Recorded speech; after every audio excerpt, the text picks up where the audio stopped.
ఇంత కూలంకషంగా మీరు మొత్తం ప్లాన్ చేస్తానని చెప్తున్నారు కదా ma'am. But tell me political scenarios ఎంత వైబ్రెంట్గా మారుతూ ఉన్నాయి అంటే the so much changing around. And Gen Z culture వచ్చాక ఇంకా మనం పొలిటీషియన్స్ అంటే మనం అంటే నేను కాదు మీరు ద ట్రెడిషనల్ థాట్ ప్రాసెసెస్ ఇప్పుడు the traditional way of thinking ఇవి చేస్తాం అవి చేస్తాం అవి ఇస్తాం ఇవి ఇస్తాం అని చెప్తే ఇప్పటి జనరేషన్ నమ్మే పరిస్థితుల్లో ఉందా? How do you make them believe that you are going to do rather than telling that I will do అంటే మీరు చెప్తారు చేస్తాము అని, ఎంతమంది చేశారు? సో ఈ క్వశ్చన్ రేజ్ అవుతుంది and Gen Z is not willing. నేను ఆ పాట ఎందుకంటున్నానంటే 2010లో పుట్టిన వాళ్ళు ఇప్పుడు 2028లో ఓట్లేస్తారు.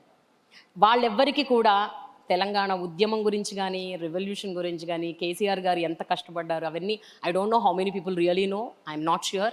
I don't even want comment on that. But నాకేంటి అంటే ఇప్పటి పొలిటికల్ సినారియోస్ ఇప్పటి పొలిటీషియన్స్ మీద ఎంతవరకు వాళ్ళకి నమ్మకం ఉంది? And when you say all of this do you think that will convert into votes? అంటే ఒక్కటండి, సిచ్యువేషన్స్ మారినా, ఫ్యాషన్ మారినా, ట్రెండ్ మారినా, ఎప్పుడైనా బేస్ కోర్ అనేటటువంటిది ఒకటే ఉంటుంది. What is the core of my party? What is my core belief? Telangana is my core belief. Telangana first is my core belief. Telangana mother బోర్డుగా ఏదన్నా ప్రోగ్రామ్స్ చేయొచ్చు, ఏదన్నా ఆలోచనలు చేయొచ్చు, కానీ ఏది చేసినా అంతర్లీనంగా తెలంగాణ వాదం ఉండాలి, తెలంగాణ ప్రజల ఇంట్రెస్ట్ ఉండాలి. అది స్టేట్ వైడ్గా చూసి భారతదేశాన్ని చూసినప్పుడు ఇండియా యాజ్ ఎ కోర్ ఉండాలి, దాని మీద ఏదన్నా చేసుకోవచ్చు. సో జెన్జీ కావచ్చు, ఇంకోరు కావచ్చు, వాళ్ళు ఇవాళ మన లెక్క వరి అనకుండా రైస్ ప్లాంట్స్ అనొచ్చు, అన్నా సరే వరి అనేది వడ్లు అనేవి భూమిలో పండుతాయి.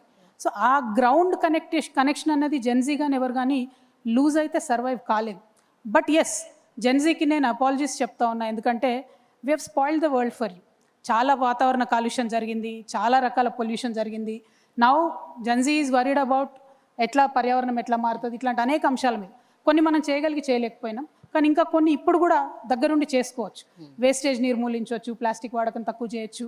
We can definitely make the world a better space. But ఇవన్నీ చెప్తున్నా కూడా మీతో నాకున్న కంప్లైంట్, మీతో అంటే ప్రెస్ వాళ్ళతో నాకున్న కంప్లైంట్ ఏంటంటే ఎప్పుడున్నా ఏ చిన్న సమస్య వచ్చినా మా రాజకీయ నాయకులతో తప్పని రాస్తారు. కరెక్ట్ కాదండి. మేము at the core of our hearts మా ఫ్యామిలీ టైంని సాక్రిఫైస్ చేసుకొని సమాజం కోసం పనిచేయాలనుకుని వచ్చే వాళ్ళము ఫండమెంటల్గా కరప్ట్ ఉండం. కొన్ని తెలిసి కొన్ని తెలియక ఎప్పుడైనా తప్పులు జరుగుతుండొచ్చు, బట్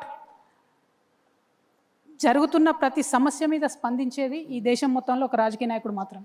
అండ్ ఇంతో అంతో భారతదేశంలో ఏ మార్పు వచ్చినా పొలిటికల్ పార్టీస్తోనే వచ్చింది. అంటే that is the beauty of democracy.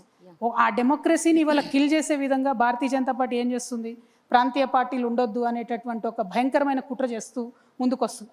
డెఫినెట్గా వాటిని ఎదుర్కోవాల్సినటువంటి అవసరం ఉంది ప్రతి చోట. ఇప్పుడు తెలంగాణ ఫస్ట్ అని నేను ఎందుకంటున్నా, రీజనలిజం ఫస్ట్, నేషనలిజం నెక్స్ట్ అని నేను అంటానండి. ఎందుకంటే we're a union of states, we're not a central organisation, we're a federal setup. దాంట్లో ఆ రెస్పెక్ట్, ఆ గౌరవం ఎవరిది వాళ్ళకు ఉండుకుంటూనే, ఎవరి ఐడెంటిటీ వాళ్ళకు ఉండుకుంటూనే రాజకీయం చేయాలి. కానీ ఈ దేశంలో ఏ మార్పు వచ్చినా అది పొలిటికల్గానే వచ్చింది. అది గాంధీ తాత దగ్గర నుంచి మొదలు పెట్టుకుంటే ఇప్పటి వరకు కూడా ఏ మార్పు వచ్చినా పొలిటికల్గా వచ్చింది. That is why I'm inviting all the Gen Z, I'm inviting all the youth. అందరికన్నా ఎక్కువ మా ఆడబిడ్డలు నేను ఇన్వైట్ చేస్తూ ఉన్నా.